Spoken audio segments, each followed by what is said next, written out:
తాకట్టులో ఉన్న బంగారాన్ని విడిపించి ఆ రోజు ఆన్లైన్ రేటుకే మేము కొంటాం. Sharma gold company. Hi hello welcome to Suman TV. నేను మీ రోషన్. ఎందరో మహానుభావులు అందరికీ మొట్టమొదటిగా నా వందనాలు. ఎందుకంటే సినిమా ఇండస్ట్రీలో 100 సంవత్సరాల సినిమా జీవితంలో ఎంతోమంది దాదాపు సినిమా ఇండస్ట్రీని వెళ్ళిన మహానుభావులు అందరినీ పరిచయం చేసుకుంటూ వచ్చాం. అండ్ ఉన్న వాళ్ళని పరిచయం చేసుకుంటూ వచ్చాం, లేని వాళ్ళని వాళ్ళ ఫ్యామిలీస్ని కూడా ఇంట్రడ్యూస్ చేసి అండ్ వాళ్ళు సాధించిన అచీవ్మెంట్స్ని వాళ్ళ మాటలు కూడా తెలుసుకుందాం. సో దానిలో భాగంగానే ప్రజెంట్ మనతో పాటు ఉన్నారు గుమ్మడి గారి కూతురు శారద గారు.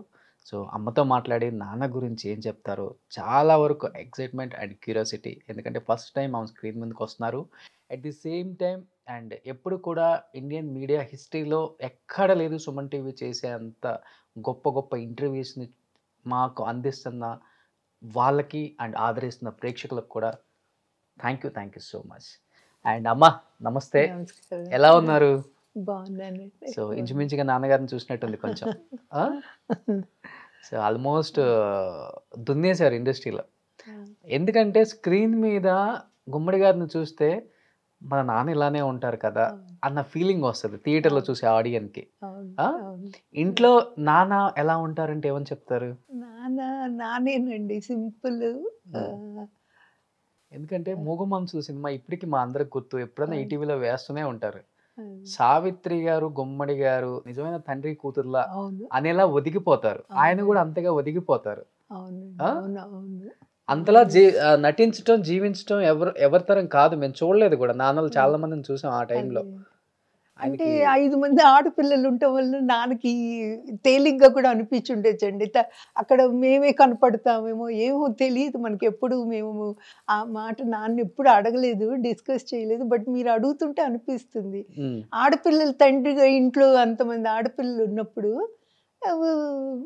అక్కడ కూతురుతో ఉన్నట్టే అనిపిస్తుంది కదండి. పెద్ద అందుట్లో ఆయన సహజ నటుడు కదా, ఇంకా తేలిగ్గా ఉంటుందేమో. అవతల ఆర్టిస్ట్ కూడా అంత గొప్ప ఆర్టిస్ట్, అందుకే ఆ సీన్లు కూడా అంత బాగా పండుతాయండి వాళ్ళు. అంటే ఎస్పెషల్లీ నాన్నగారికి అంత సహజ నటన రావడానికి మెయిన్ రీజన్ అంటే ఏంటమ్మా? అంటే ఆల్రెడీ ఫ్యామిలీలో బ్యాక్గ్రౌండ్ ఎవరైనా ఉన్నారా, ఇండస్ట్రీలోకి వచ్చిన వాళ్ళు, సపోర్ట్ చేసిన వాళ్ళు, యాక్టింగ్ ఇలా చేయాలని చెప్పిన వాళ్ళు? ఫ్యామిలీలో అస్సలు లేరండి. నానే ఊరు నుంచే నానే ఫస్ట్ మనం ఇట్లా బయటికి రావటం ఈ ఇండస్ట్రీలో. ఎట్లా వచ్చింది అంటే ఇంకా అమ్మవారి దయ అనుకోవాలి, సహజంగానే అదండి.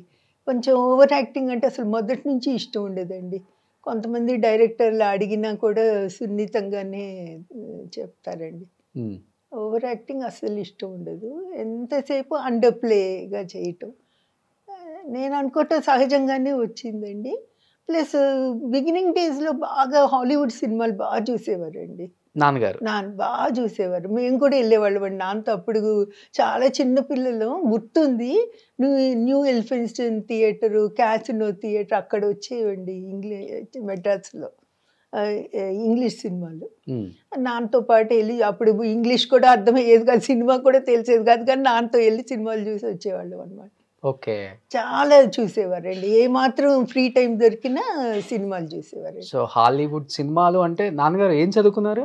నాన్నగారు ఇంటర్మీడియట్ అండి, ఆ రోజుల్లో FA అనేవారు, ఇంటర్మీడియట్ అండి. చాలా ఇంటెలిజెంట్ అండి. కాకపోతే లాస్ట్లో ఈ నాటకాలు అవి ఎక్కువ దీంట్లో పడిపోయి కమ్యూనిజము, ఆ కమ్యూనిస్ట్ వాళ్ళతో నాటకాల్లో పడి ఫెయిల్ అయ్యారండి. బట్ యాక్చువల్లీ చాలా ఇంటెలిజెంట్, ఏదైనా ఒక్కసారి చెప్తే చాలండి. చాలా మెమరీ పవర్ అండి.